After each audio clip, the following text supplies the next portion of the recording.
Hello दोस्तों, कैसे हैं आप लोग। उम्मीद कर रहा हूं सभी के अच्छे होंगे। आज की वीडियो में हम लोग इन सभी सवालों का जवाब जो है देने की कोशिश करेंगे, क्योंकि आप सभी को पता है जब जब जो है यूट्यूब पर किसी भी तरह की इससे रिलेटेड खबरें आती है, आप जो है लगातार इससे संबंधित जो है हमसे सवाल जवाब करना शुरू कर दे। क्योंकि आपको पता है यहाँ जो भी न्यूज बताई जाती है, जो भी खबरें बताई जाती है, वो सभी के सभी खबरें सही खबरें होती है। किसी भी तरह का भ्रामक खबरें नहीं रहती है, यानी जो बातें रहती है वो सीधी बात, नो बकवास वाली यहाँ पर जो है कंटेंट दिखाए जाते हैं।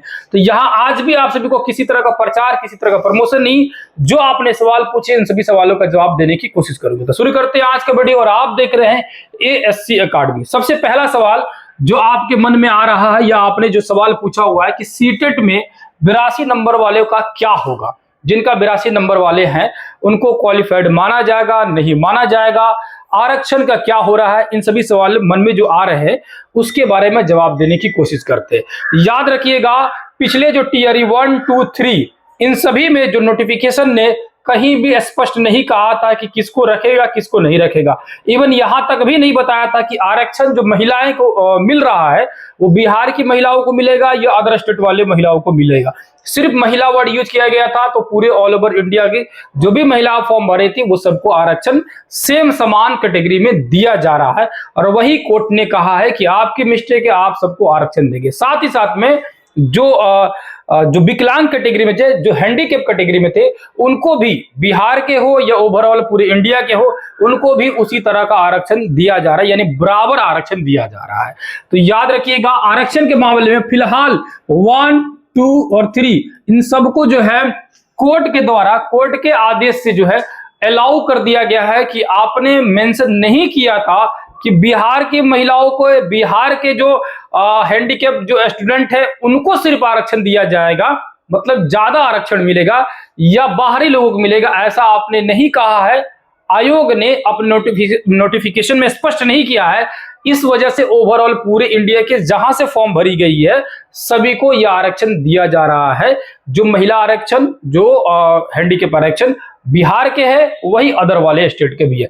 बाकी सभी में आपको पता है कि अदर वाले स्टेट से जो आते हैं वो जनरल कैटेगरी में जाते हैं, और बिहार के बच्चे जो है जिनका जो कास्ट है उस कास्ट के बेसिस पर उनको आरक्षण दिया जाता है। तो फिलहाल अब आपके दिमाग में आ रहा होगा क्या टियर 4 में यही रहेगा? बिल्कुल नहीं रहेगा।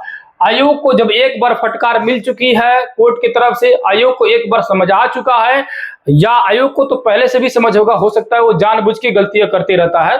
सबको पता है कि आयोग में बैठे कुछ ऐसे अधिकारी है जो गलतियां जानबूझ के करते हैं, ठीक है।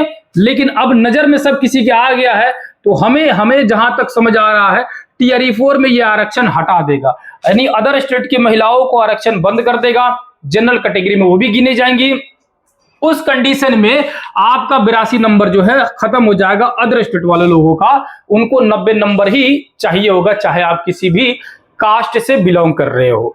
उस कैटेगरी में आपका जो है ये होगा, पक्का होगा। आप देख लीजिएगा टियर 4 में ये होने की संभावना ज्यादा लग रही है। तो टियर 1, 2, 3 में जो हुआ उसके चक्कर में नहीं रहिएगा। जो भी अदर स्टेट वाले हैं उनका अगर 82 नंबर है सीटेट में, चाहे उनका क्वालिफाइड लिखा हो ना लिखा हो, उनको जो है वैलिड नहीं मानेगा। क्या मानेगा भैया?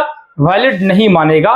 कि खासकर जो है ये बिहार के स्टूडेंट के लिए, बिहार की महिलाओं के लिए जो है वैलिड माना जाता है, याद रखिएगा। दूसरा एस्टेट जो है एस्टेट का तो आपको पता है कि भाई साहब कई बार मैं बोला हूं कि एस्टेट जो है मार्च में जो है बिहार बोर्ड और इंटर बोर्ड का रिजल्ट आ जाएगा, और रिजल्ट आने के बाद जो है 1 ही तारीख से 1 मार्च से ही कॉपी चेक होना शुरू हो जाएगा बिहार बोर्ड का, इंटर का और मैट्रिक का। और हमको लग रहा है कि मार्च खत्म होते होते इसका रिजल्ट भी घोषित हो जाएगा। जैसे ही रिजल्ट घोषित होगा आपको एस्टेट के बारे में नोटिफिकेशन आना शुरू हो जाएगा, और हो सकता है कि एस्टेट बिल्कुल हो। इसकी चांसेस जो है ज्यादा लग रही है कि एस्टेट होगा, ज्यादा चांस लग रही है कि एस्टेट होगा। उसके बाद है टियर 4 कब तक आएगा? ये सवाल तो भाई साहब गजब के आपके दिमाग में छाया हुआ है, क्योंकि प्रॉब्लम क्या है कि आपके अंदर जो है वो मोटिवेशन जो है धीरे धीरे डाउन हो जा रहा है। आपका जो है मोटिवेशन क्या है, गिरते जा रहा है, इस उम्मीद में कि पता नहीं कब तक आएगा भी कि नहीं आएगा। तो इतना कंफर्म है कि आएगा जरूर। होगा क्या एक्चुअली में, जैसे ही इलेक्शन नजदीक आएगा, जैसे ही इलेक्शन क्या होगा भैया, नजदीक आएगा, सरकार पर बनेगा दबाव, सरकार पे क्या बनेगा दबाव, कि विपक्ष जो है हल्ला करना शुरू करेगा।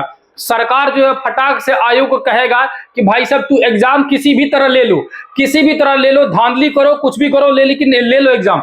आयोग भी चुपचाप बैठल रहता है इसी इंतजार में कि सरकार जो फिर मतलब पूरा फ्री दे देगा।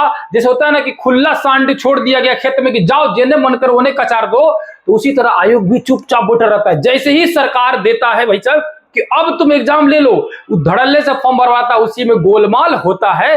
तो जैसे ही इलेक्शन नजदीक आएगा, आपको जो है स्पष्ट मैं कह दे रहा हूं 100% जो है इलेक्शन आप लोग का अक्टूबर नवंबर में होने की संभावना बन रही है।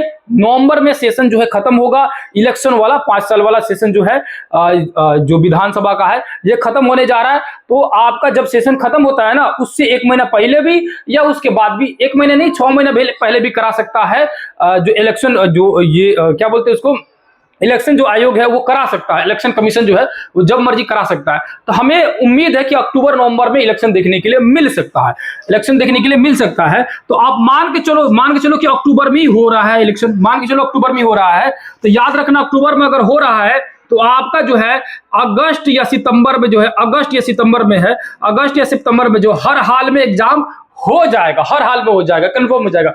फॉर्म भराने के बाद छोड़ो, एग्जाम हो जाएगा, हर हाल में हो जाएगा।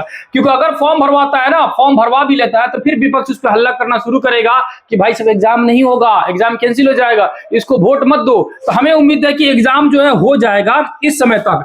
अब ये जो है अंतिम बात बताए, एकदम लास्ट पोजीशन बताए, अगर सरकार एकदम मतलब थेतर की तरफ बैठल रहे और ना सुने, लास्ट में पहुंच जाए, तब इस कंडीशन में यहां तक पहुंच के आके एग्जाम जो है ले लेगा। उससे पहले चांस है कि आपको जो है जून जुलाई में किसी भी तरह का जो है इसके बारे में इंफॉर्मेशन मिल जाए, या एग्जाम की जो है कुछ ना कुछ कहानी जो है देखने के लिए मिल जाए। अब ये चीज या तो जून जुलाई में हो या तो अगस्त सितंबर में हो, लेकिन इसी के दरमियान जो है एग्जाम देखने के बिल्कुल मिल जाएगा। अब ये पता कब चलेगा, तो पता आपको कम से कम 3 महीने पहले पता चल जाएगा, कम से कम 3 महीने पहले। यानी अभी वर्तमान में फरवरी चल रहा है, तो मार्च अप्रैल मई, अभी समझ जाओ कि मई लास्ट में एग्जाम की संभावना है। अभी समझ जाओ, अभी कहने के मतलब फरवरी खत्म हो जाएगा, आप जब भी जिस भी मंथ चल रहा होगा उसका 3 महीना आगे बढ़ जाना, उसी समय एग्जाम होगा। जब भी हो जाएगा यानी आपके पास प्रॉपर 3 महीने, 2.5 से 3 महीने प्रॉपर टाइमिंग मिलेगा। 2-2.5 पहले मैं बोलता था, अब समझ जाओ कि 3 महीने प्रॉपर टाइमिंग मिलेगा, क्योंकि उसको पूरी तैयारी करके एग्जाम को कराने में ना, सारा चीज प्रक्रिया करने में कम से कम 3 महीना जरूर लगेगा, 100% लगेगा, इतना जो है निश्चिंत रहिए।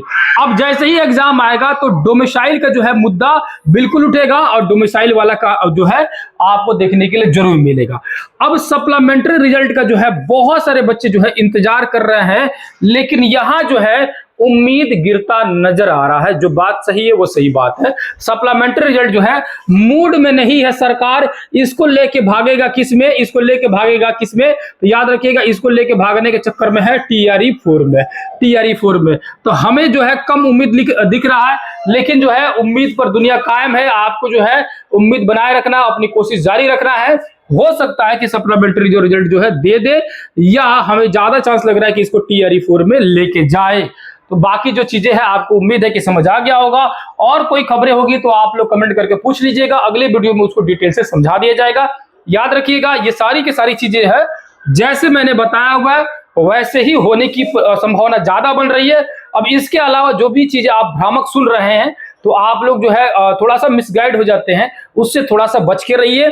या आपको लग भी रहा है तो आप लोग कमेंट करके जरूर पूछ लीजिए, हो सकता है मेरे मिस्टेक हो, या जो बता रहा है वो आधा अधूरा बता रहा है, तो उसको जो है करेक्शन करने की कोशिश किया जाएगा।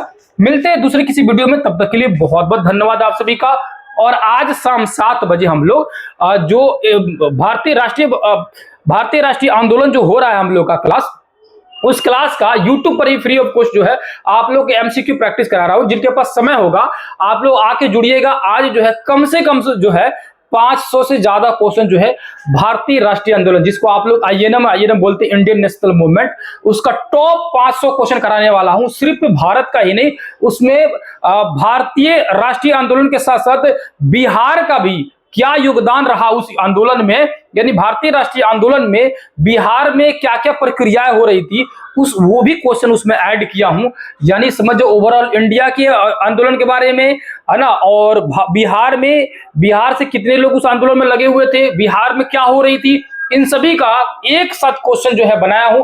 बहुत बेहतरीन टॉप क्वेश्चन है, कई दिनों से करा भी रहा हूं, कई दिनों से उसमें शुरुआत के जितने भी चैप्टर थे 8 क्लास के इतिहास का वो हो रहा था इसी यूट्यूब चैनल पर शाम 7 बजे। लेकिन आज का क्लास बिल्कुल मिस नहीं कीजिएगा, क्योंकि आज जो है वो जितना भी आंदोलन है ना, वो आंदोलन से क्वेश्चन है, जहां से क्वेश्चन बार बार आते एग्जाम में, मैक्सिमम क्वेश्चन आते हैं, वो आज आप लोगों का एकदम पूरी तरह समझिए खत्म हो जाएगा और बहुत बेहतरीन से डिटेल से आप लोगों को समझा दूंगा। मिलते हैं शाम 7 बजे, तब तक के लिए बहुत बहुत धन्यवाद। जिनको क्लास करना होगा बिल्कुल करेंगे, तब तक के लिए जय हिंद जय भारत।